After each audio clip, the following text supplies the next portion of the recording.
We're starting this week the book of Shemos, second of the 5 books. The first book is known as Bereshis, in English Genesis. Second book is Shemos. This is known as the book of redemption. Although we refer to it as Shemos, which is cited in the Midrash, because it starts with these are the names of the children of Yaakov who went to Egypt. They are the founding members of the Jewish people. 70 individuals went to Egypt with Yaakov. These were his progeny. The third book is the book of Vayikra, which is referred to in Chazal, in the Midrash, as Torah's Kohanim, the laws which pertain to the Kohen, sacrifices, who qualifies as a Kohen, what is a Kohen, who's a Kohen permitted to marry, does he have to maintain his state of purity at a certain level, which an ordinary Jew does not. That's the book of Vayikra. That's the third book. The fourth book is known as Numbers. We speak about the Jews being counted, the formation as they traveled in the desert, and all what happened during this period of time. The incident of the spies. And the fifth book is known as Mishnah Torah.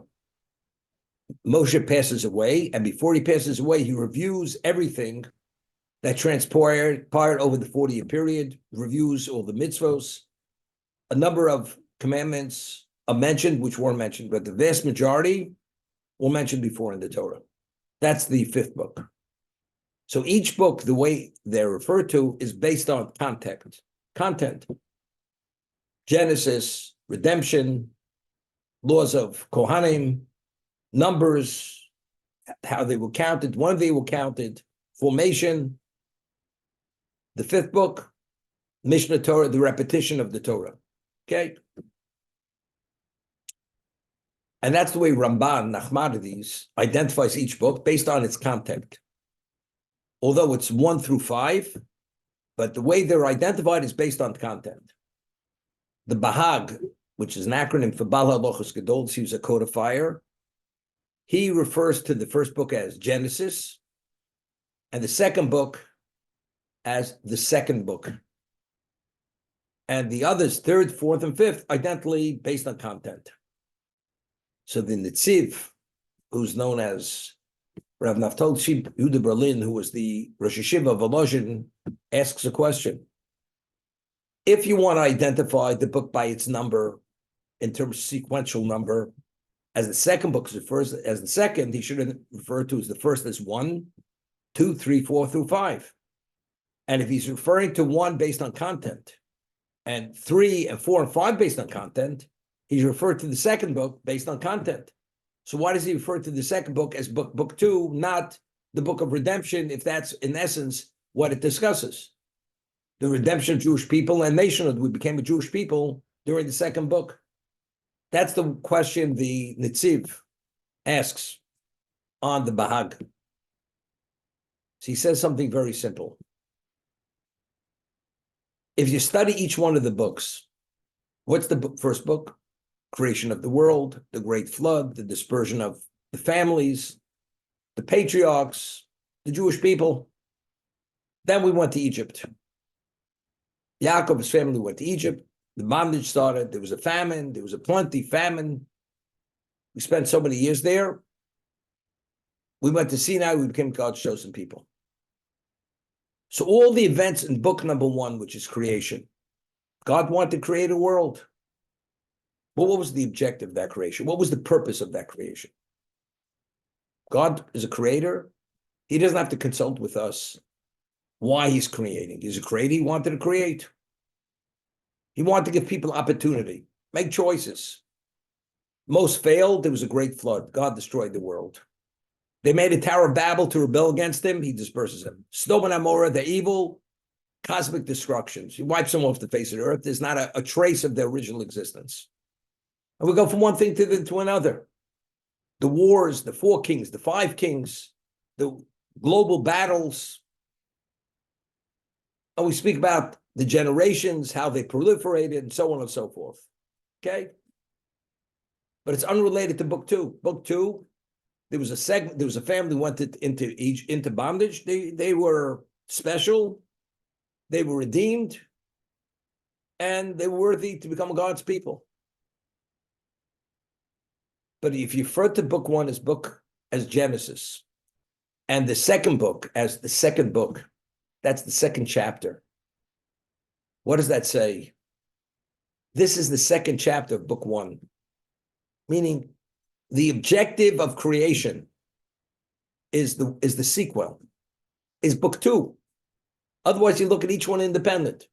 God created his world, galaxies, terrestrial, something with borders on the infinite. For what? Because God is infinite. He creates something which borders on the infinite. Gives people endless opportunity. Most of them fail, some succeed. Okay. But what is the ultimate objective? The ultimate objective initially was the second book. Everything, every detail, every aspect, every nuance of creation is for the sake of the second book. That ultimately there's going to be a Jewish people. And they're going to, God will offer the Torah to all the nations of the world. All the nations will reject it. The only people, the descendants of Abraham, Isaac, and Jacob, they embraced it. They accepted it unequivocally. So by calling it book two, now we try to somehow trace, and we understand that there's nothing in creation initially which was just happenstance. All the challenges and everything, what happened, that environment was all to prove who Avram was and who his children were, who his grandson was, why they were the ones, and that was the purpose of creation. Only through them are you able to achieve perfection, which is chapter two, which is book two, which is Shemos, which is the book we're starting now, which ultimately the objective was Sinai, and only through the Torah can you have a relation with God, because that was the objective of creation. The man should be the ultimate beneficiary of what's the ultimate good, which is the source of all existence, which is God himself. So therefore, yeah, book one, book two. Genesis, that's where it begins. What's the objective of that? We have book two. The objective is a Jewish people. The objective is a Sinai. The objective is they serve God. The objective is these people are people who meet the ultimate challenges. And that challenges, if they succeed, they're the ones who give meaning and value to existence. That's the understanding. This is how the Netziv explains the position of Bahag, why he identifies book two, not as by content, but rather by number, to understand that this is the objective. In essence, we said the first three words really allude to everything I just said. Bereshis bara Elokim. In the beginning, God created. We discussed this multiple times. So Rashi cites the Midrash. What's Bereshis bara Elokim? For the sake of the chosen, God created existence.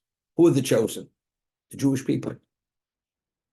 For the sake of the Torah, which is the ultimate, God created this existence. The only people that have relevance to that Torah, which you have to have a certain dimension of spirituality, are the Jewish people. Those three words. Those three words immediately tell you that this is not what it's all about. It's not book one, is not what it's all about. What it's all about is book two, because that's where we evolved into a Jewish people. That's where the Torah was given to us, because we evolved to be that, and we had a capacity to live within the context of the Torah. Therefore, we have book two, and that was the objective. So if you understood what the first three words meant and what it alludes to, then you understand why book two is book two and not independent of book one.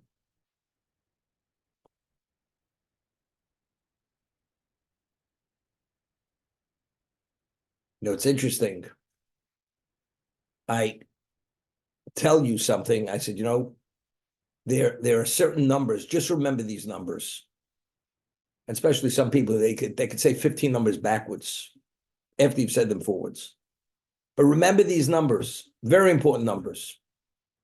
Because you never know, someday you may need those numbers. Person says, okay, I'll remember it. And endless years pass, doesn't see its value. And all of a sudden, he's fleeing for his life, and he comes to a door, and it has a combination lock on it that you have to know the code. And then he recalls that he was once told he has certain numbers. He was given a code, says maybe these numbers open up that combination lock. And if I'm able to get beyond that door, my life is saved. And sure enough, he tries it, and sure enough, that was the combination. Until then, he never knew the significance of those numbers. Now, when he comes to that 50-foot thick door, lead door, which is impregnable, he opens the door and he sees paradise on the end of the door. Other side, besides, his life is protected and saved. And he understands all that the original invasion was given to him is for that sake, for that purpose. We go through creation. Adam is the Garden of Eden. Adam is driven from the Garden of Eden. Then there's the great flood, 10 generations of evil. God destroys the world. One man especially has 3 sons. The remnant of existence is in the ark. Then they come out. Repeated story. Again, people are evil. God disperses them. And all of a sudden, there's a man. The world is paganistic. And he introduces monotheism to the world. A man takes the world on single-handedly. It all doesn't make any sense. Where is he going with all this? He knew where he was going. Nobody knew where he was going with it. Because ultimately he knew, because God communicated with him, that someday there's going to be a special people. They're going to be your descendants. You're the founding father. You're the founding patriarch of the Jewish people. And there can be 3 patriarchs. And when you went into the kiln, the reason why you came out of the kiln is because there has to be a Yaakov. That's the only, otherwise there was no reason to come out of the kiln. He could have ended it right there. And Yaakov is the most special of the patriarchs. He's going to father the 12 children, who are the 12 tribes. Well, ultimately, you're going to stand at Sinai after 210 years and say, Nasav and Nishma, we accept your Torah unequivocally. They're going to witness the splitting of the sea. Only in retrospect do we understand everything now falls into place. Everything makes sense. All the trials, tribulations, the setbacks, and all the upheavals was all for what? For this moment. That's exactly what it's about. So the Bahag writes, what is book 2? By telling me it's the book of redemption, it's not enough. By telling me it's book 2, it's the sequel. Now I understand in retrospect, from the first moment till now, all we was one thread to arrive here. That's the understanding.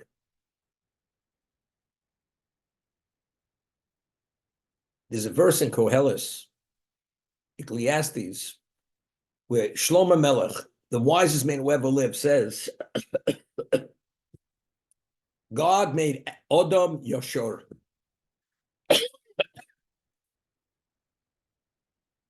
He made man straight, meaning balanced. Adam was made balanced.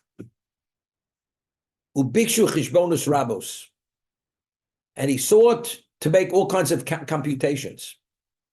I always give the example. You have a very sophisticated piece of equipment, and you have to assemble it. And it's so sophisticated because of its ability to function.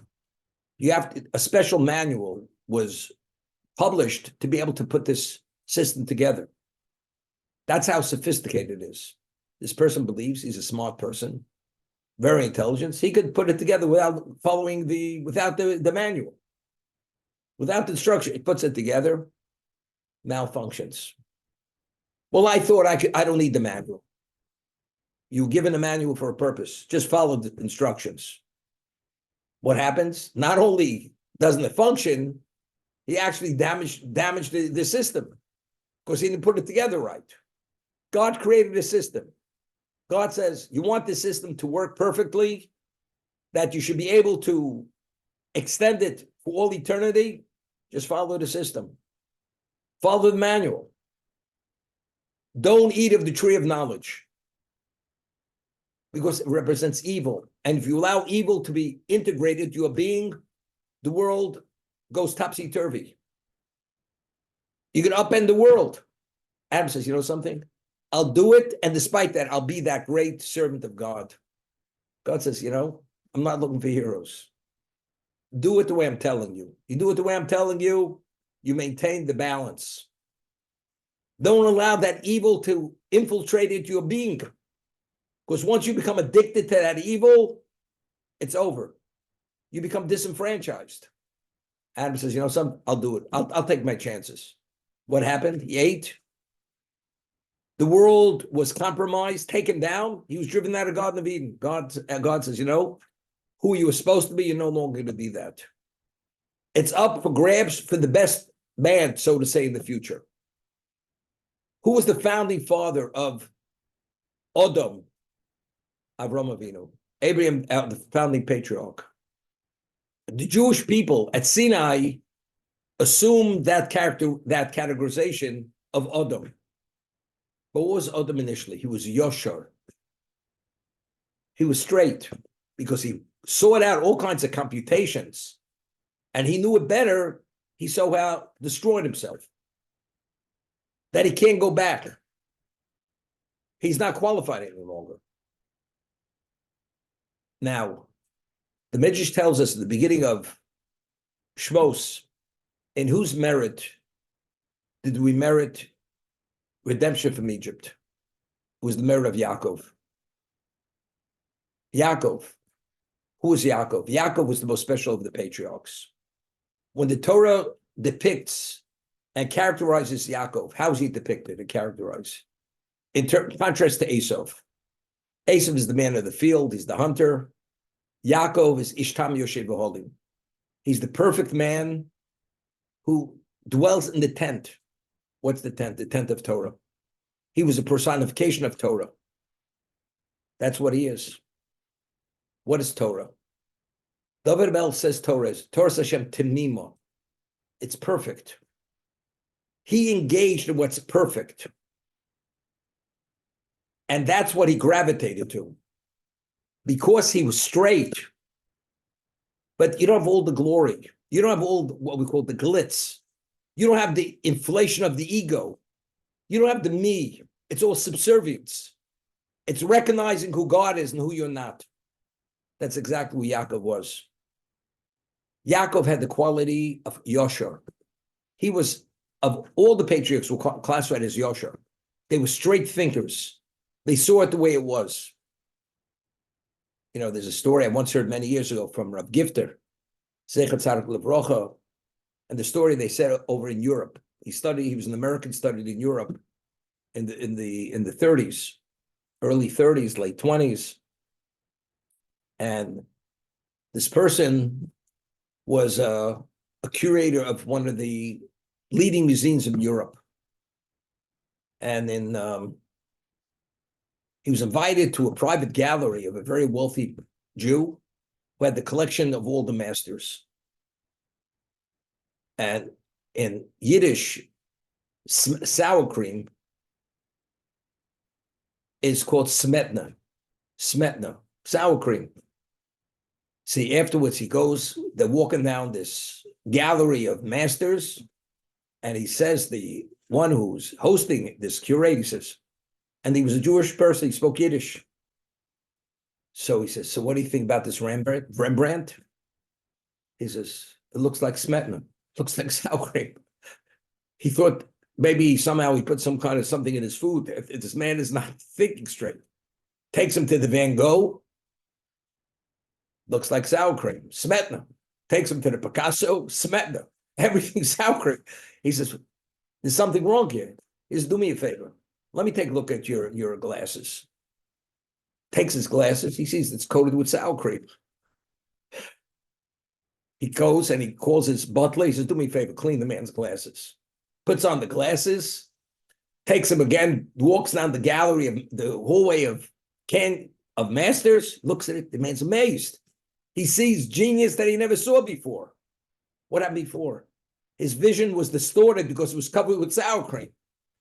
People are so corrupted in themselves. They have so many conflicts of interest.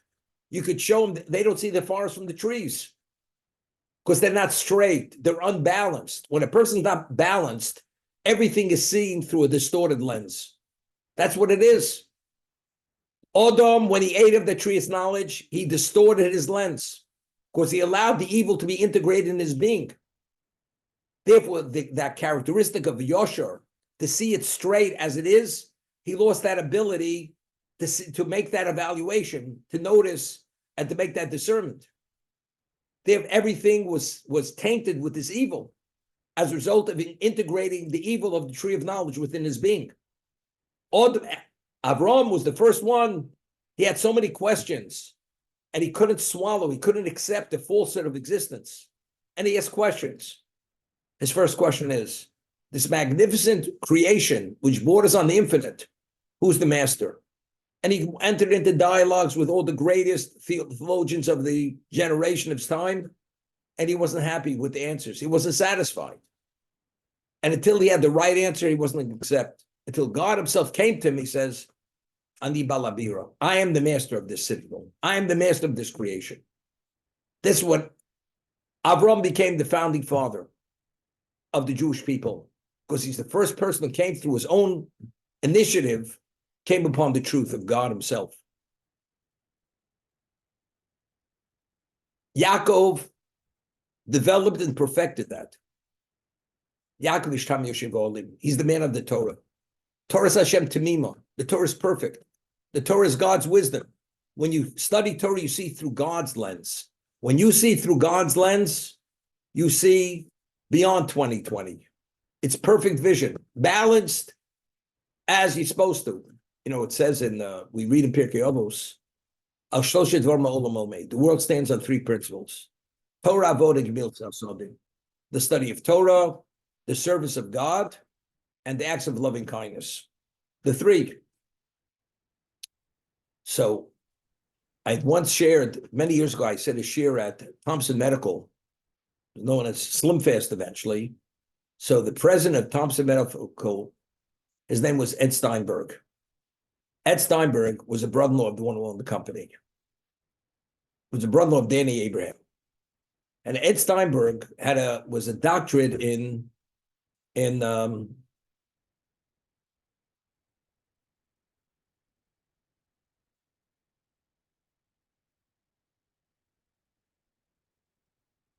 teaching in Columbia in the school of making glasses, just getting optometry.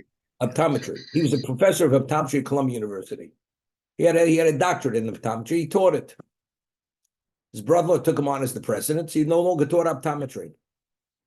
So I said to him, and the shear I gave at Thompson Medical, I gave it for 12 years, 13 years, was in his boardroom, was right next to his office. Every time he used to come in, he was an observant man. He lived in Long Beach. And whenever I come in, I'd always tell him about Dvar Torah. We would speak. So I said to him one time that it says in Pirkei Avos, the world stands on three principles. Torah, Avodah, Gemil, Tzavsodim. Study of Torah, service of God, and doing acts of loving kindness. Let's say a person is outstanding in one and two, but not the third. He doesn't have all three together. He's delinquent, he's deficient, he falls short of serving God. Torah knowledge, phenomenal. Acts of love, phenomenal, but he doesn't serve God the way he serves God. Or he's exceptional in two, but not the third. Each one is contingent on the other. You have to have that balance. And if you don't have the balance, then even the ones that you think you're outstanding and perfect, you're not perfect. Because the only way they all work perfectly if they're all in sync with one another. So he said to me, based on his understanding of optometry, if a person has one eye, perfect vision, and you have two eyes. You have two eyes, each is on one side of your head, on the right eye and the left eye. They're both 20/20, or even not. But when you have two eyes, you have perception, depth perception. You have one eye, you don't have depth perception. You could see, but depth, distance, you don't have that. You have to have both. To be able to fully see it, you have to have both eyes. Although one eye is perfect vision. So identically, that's what he said. You have Torah perfectly, avoda perfectly, but you're lacking in acts of loving kindness. You have two of the three, you don't have all three. You know something? None of them are perfect. Of course, you need every one of them, that each one should function fully as you should function. It's a balance. Otherwise, you're off balance.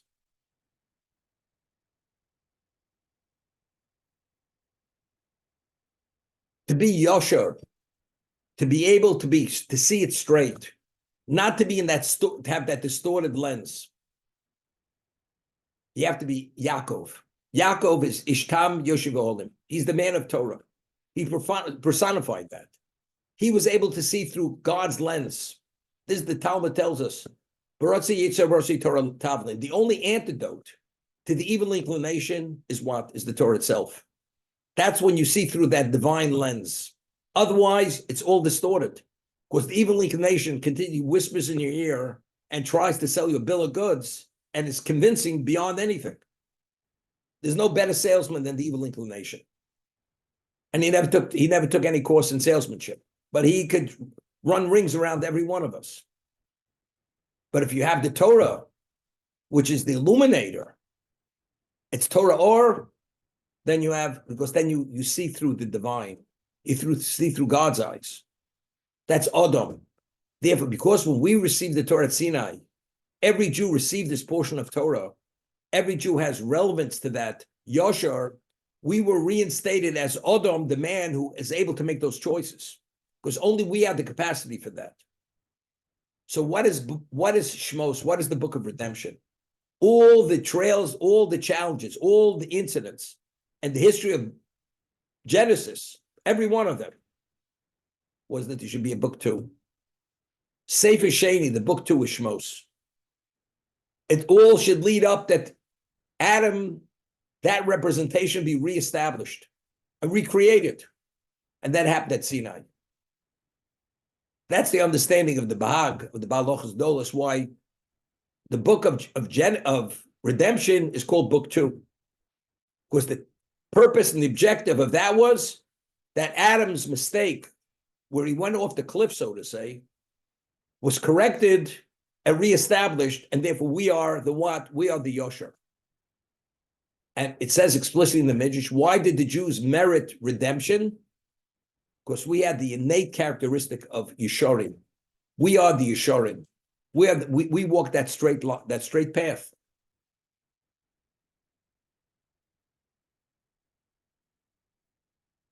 We say every Shabbos, there's a chapter in Tehillim, in Psalms, David HaMelech says, Pekudi Hashem Yesharim Samchi Lev. The dictates of God are Yesharim, are straight, and therefore it brings joy to the heart. So I ask the question, what does being straight have to do with bringing joy to the heart? Because Yesharim, a person that eats something sweet. You have taste buds, so when you eat something sweet, you're able to determine whether something's sweet, bitter, or sour, or whatever.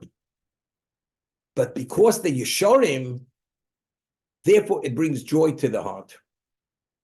Okay? So I once told over a story, many years ago, I had a student, he's still a close student of mine. His mother was a very close friend of one of the Rothschilds, Baron Rothschild. And he wanted that I should meet this man in the worst way, this Baron Rothschild. And I said, okay, I'll meet him, willing to meet him. And then we were in the Time Life building, and it was arranged he should come see me. Okay? And he was a man then, already was a man in his 50s. The story goes back maybe more than 20 years ago, maybe nearly 25 years ago. And he was a widower. He had a 4-year-old daughter. He married a woman, a Jewish woman from South America. She died a young woman, and his young girl was being raised by a nanny. That's the story. And if you know the Rothschilds, what they're about, his value and purpose is he traveled around the world finding projects that the Rothschild Foundation should fund those projects, philanthropic projects, philanthropy, okay? So there was no lack of money, or he was occupied continuously with this objective, supporting causes that they felt met their criteria, okay? So we made up the time to come see me, and people knew he was coming to see me. So people say, tell me, what are you going to say to him when he comes? I'm not going to say to him, did you have a smoothie this morning? That's definitely not a question I'm going to ask him. So I said to the people, I have no idea what I'm going to say to him. But I know when he sits before me, I'm sure I'll know what to say to him. Until then, I have no idea what I'm going to say to him. He comes literally at the designated hour to the minute. He sits down in front of me. The way he's dressed, you couldn't tell him differently from any other businessman. And he sits down in front of me and doesn't even introduce himself as being who he is, but I know who he is. And he knows who I am. We begin the conversation. So I said to him, I want to ask you a question. And this question, you've heard it before. What makes a man happy? What makes a man happy? So he gave me an answer. So before he gave the answer, I said, look, you can have everything in the world and you're not happy. And you can have very little and you are happy. So evidently, it's not what you have, what you don't have, determines whether you're happy or not. So what makes you happy? That's the question I asked him. He gave me an answer. I showed him that wasn't the answer. Went back and forth for about 15 minutes. And he still didn't come up with the answer. Bottom line, what makes a man happy? So I said to him, what makes a man happy is if you're content, you're happy. If you're not content, you're not happy. You have barely anything. You may be hungry, but if you're content, you may have a pain. You have hunger pangs, but you're content, you're happy. You can have everything in the world. You're not content. You can wine and dine and have everything under the sun. You're not content, you're not happy. Now the question is, but what's the secret to be content? How does one become content? That is the question.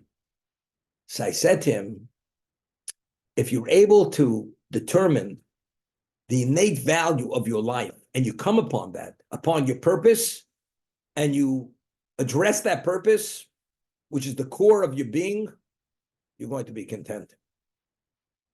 And if you're content, you're going to be happy. So I said to him, as Jews, every Jew has a certain baseline that has to be addressed. What is that? It's called his Judaism. Because the core of every Jew is a soul. And what is that soul? That soul was exposed to, going back nearly 4,000 years ago, or 3,700 years ago, we're at Sinai. And God allowed us to be exposed to his presence, which was the first time in the history of this world that mankind was exposed, that God brought heaven to earth, and we received his Torah, and we became his chosen people.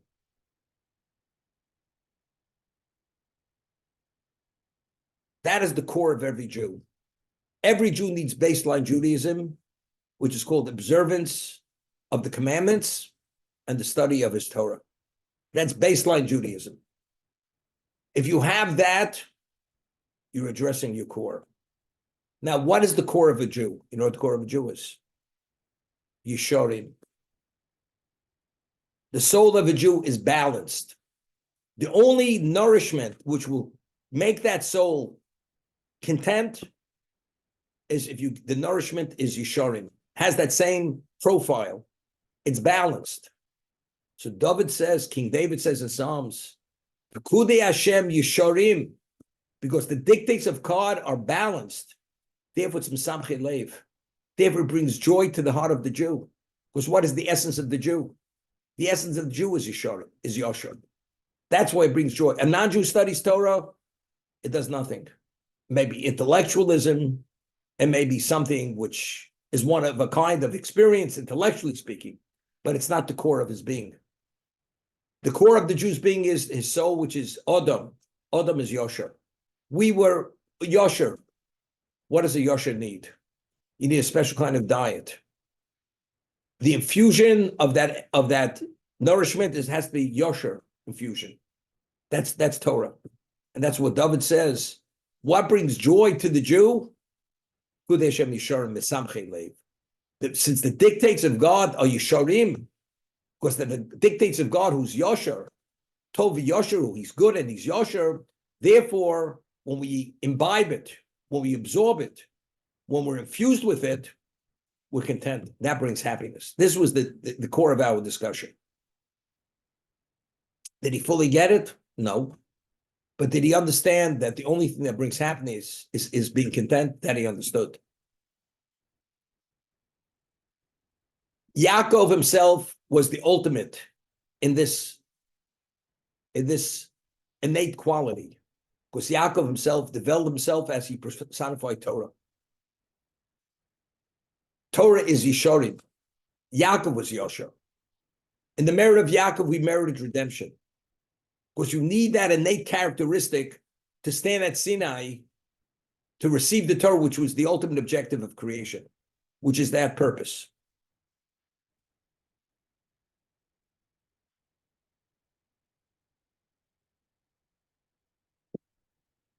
I have to stop in 5 minutes, so I just want to conclude with this.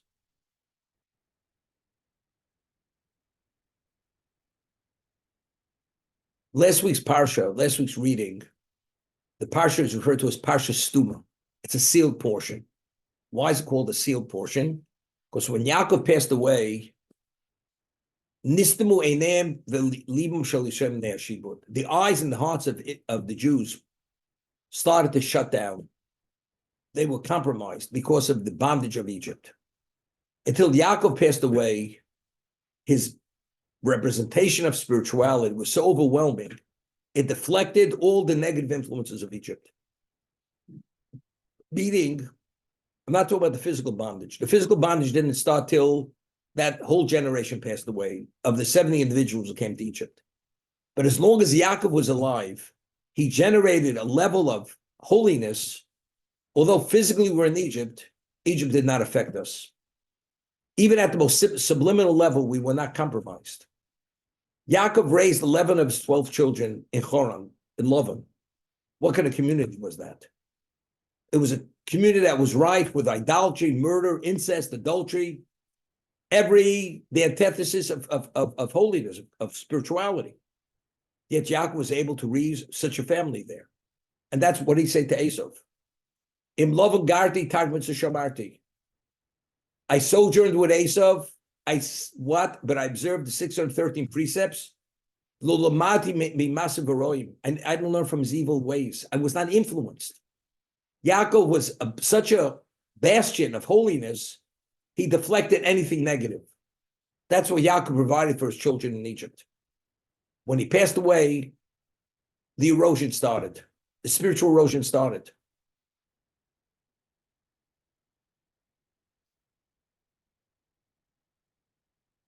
Until that, despite that, the Jews had total clarity. Just end with a word from the Panvitcher Rav. The Panvitcher Rav writes, goes on a pasuk where the prophet speaks what's going to be at the end of time, before the coming of Mashiach. So the Navi says, the prophet says, people are not going to be ro'ev l'lechem. They're not going to be hungry for bread. V'lo tzomei l'mayim. They're not going to be thirsty for water. But they're going to be tzomei l'dvar Hashem. They're going to be thirsting for the word of God. This is what the prophet says. It sounds something very positive. They're not going to be hungry for bread, thirsting for water, but they'll be thirsting for the word of God. But here, the Navi, the prophet, speaking about something which is, we're going to be in a cursed state. So he asks, why are we in a cursed state? That's the ultimate. We have no interest in the physicality of the world. We're only interested in the spirituality of the world. So he explains, at a time of hunger and famine, where people are actually become malnourished, the body craves for things which are what? Which are not really edible. things which are actually destructive to the system. For instance, he says, at the time of extreme hunger, people will go to a dumpster, to a refuse location, take a putrid rind of a turnip and suck it out as if that was the best quality food. Despite it may be diseased, but because the person is craving to such a degree, everything is what? Is not rational. At the end of time, humanity will be so deficient of God, they're going to come up and believe that what is not God, which is the antithesis of God, that they'll believe that's godliness. And they'll suck that putrid rind, thinking that's called nourishment, that's called spiritual nourishment. Because they're so thirsting for the word of God. And there'll be new streams of Judaism, Reform Judaism, Reconstructionist Judaism, atheism, communism, everything becomes a religion. Man becomes a religion. The holy dollar becomes a religion. Everything becomes a religion. Why? Because people are so devoid and so empty. And there's such a vacuum, people start hallucinating and believe what's not is. That's the curse. But if you're shorim, if you're balanced, and you see the world, you say, this world has gone mad. The world is going off the cliff. What day has become night, night has become day. What's sweet is bitter, and bitter is sweet. This is the words of the Navi. And that's what we're living today. Because the world is so deficient of innate holiness, of God's presence. Therefore, the behavior of people, male is female, female is male, and when you fill out a form, you don't even know what they're talking about. Are you human or are you animal? Do you belong to the ASPCA as a member, or are you actually one of its constituents? What are you over there? That's how bad this world has come. But that's only an indication of where we're at. That's how deficient, how devoid we are of spirituality. But if you have the Torah, you have that innate balance, and you have the infusion of what's needed to maintain it, then you see exactly what it's about. And thank God, when we say the blessing of the Torah in the morning,